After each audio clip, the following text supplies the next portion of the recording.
સુરતના ચોક બજારમાં ગત 8 જૂનના રોજ થયેલા શંકાસ્પદ મોતના મામલે પોલીસે ચોંકાવનારો ભેદ ઉકેલ્યો છે. શરૂઆતમાં આત્મહત્યા લાગતી આ ઘટનામાં પત્ની ચાંદની અને તેના પ્રેમી શુલભસિંહની સંડોવણી સામે આવી છે. આરોપીઓએ સાથે મળી પતિ જન્મજય કુમારને ત્રીજા માળેથી નીચે ફેંકી દીધો હતો, પરંતુ શ્વાસ ચાલતા હોવાથી નિર્દયતાપૂર્વક બ્લેડથી ગળું કાપી તેની હત્યા કરી હતી. પત્નીએ પતિ સાથેના અવારનવારના ઝઘડાથી કંટાળી પ્રેમી સાથે મળી આ લોહિયાળ ખેલ ખેલ્યો હોવાનું પોલીસ તપાસમાં ખુલ્યું છે. ચોક બજાર પોલીસે ગણતરીના દિવસોમાં જ બંને હત્યારાઓને ઝડપી પાડી જેલના સળિયા પાછળ ધકેલી દીધા છે. 8 तारीख को चौक बाजार पुलिस स्टेशन विस्तार में एक रहमत नगर सोसाइटी है, जहां से लोकल पुलिस को इंफॉर्मेशन मिलती है कि एक जन्मजय कुमार तीरथ नाम का व्यक्ति, जिसकी उम्र 42 वर्ष के आसपास है, उसने बिल्डिंग से कूदकर सुसाइड कर लिया है. तो उस वक्त पुलिस ने डॉक्यूमेंटेशन करते हुए ईडी दाखिल किया था, बट जैसे जैसे हमने आगे की तपास की और मेडिकल टीम के साथ पूछताछ करने में हमें पता लगा कि जिसने सुसाइड किया है उसके गले पे एक कट भी है.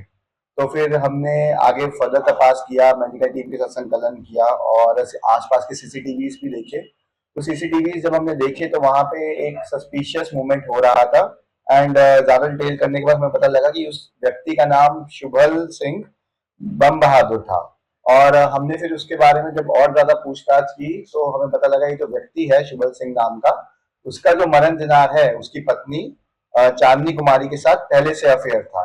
तो हमारा जो फिर शंका था वो और भी गहरा हो गया और फिर पीएम रिपोर्ट आने के बाद हमें पता लगा कि वो जो गले के पास कट था वो एक किसी एक्सटर्नल ऑब्जेक्ट के साथ किया गया था. तो जब हमने उनकी जो पत्नी है चांदनी कुमार और जो व्यक्ति शुभल सिंह, उनसे जब क्रॉस क्वेश्चनिंग की तो हमें पता लगा इन दोनों का पहले से ही प्लान था कि इसको हम सुसाइड तरीके दिखाएंगे पूरी घटना को. लेकिन जब वो बिल्डिंग से गिर भी गया व्यक्ति तो वो जीवित भी ना रहे उसकी प्रोबेबिलिटी बिल्कुल जीरो करने के लिए उन्होंने जो एक कटिंग धागा कटिंग का जो एक टूल होता है, ब्लेड होता है, उससे उसका गला भी काट दिया. तो ये जो पूरी घटना है, हमने जो उनकी पत्नी चांदनी कुमारी और उसका जो अफेयर वाला व्यक्ति है शुभल सिंह बम बहादुर, उसके खिलाफ भारतीय न्याय संहिता के तहत सेक्शन 103(1), 61(2), 54 और जीपी एक्ट 135 के अंतर्गत गुना दाखिल किया है. और इनके खिलाफ जो कोई भी पुरानी क्रिमिनल हिस्ट्री नहीं है और आगे की तपास अभी जारी है. जैसे ही हमें पता लगेगा हम मीडिया में रिलीज कर देंगे.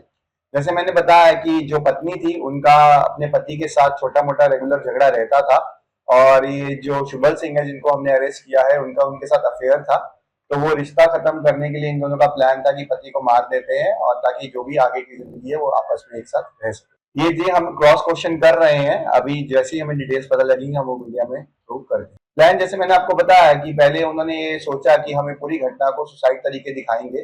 बिल्डिंग से गिरने के बाद जब वो मर जाएगा हम देखेंगे उसने सुसाइड कर लिया है. तो लेकिन जब हमने डिटेल तपास की, हमने बताया सीसीटीवी एनालिसिस किए और टेक्निकल एनालिसिस किए, हमें पता लगा कि इनकी जो वाइफ थी और जो बॉयफ्रेंड था उनका पहले भी बातचीत होती रही थी. तो वो टेक्निकल एनालिसिस ह्यूमन इंटेलिजेंस के आधार पे हमने पूरी जो घटना है उसको चेन जो है हमने पूरा एस्टैब्लिश किया और हमें पता लगा कि ये पूरी प्री प्लान्ड इंसिडेंट है. प्लानिंग दोनों की ही थी. जो पत्नी है चांदनी कुमारी और जो उसका हस्बैंड है शुभल सिंह, दोनों ने ही प्लान किया था. उनका प्लान यही था कि इनिशियली हम इसको सुसाइड तरीके दिखाएंगे, बट जब जंप करने के बाद भी जो मरण दिनार है उसके प्राण थोड़े बहुत बाकी थे तो उन्होंने ब्लेड का इस्तेमाल करते हुए जो सर्वाइवल का प्रोबेबिलिटी है उसको बिल्कुल ही खत्म कर दिया और मर्डर का बना.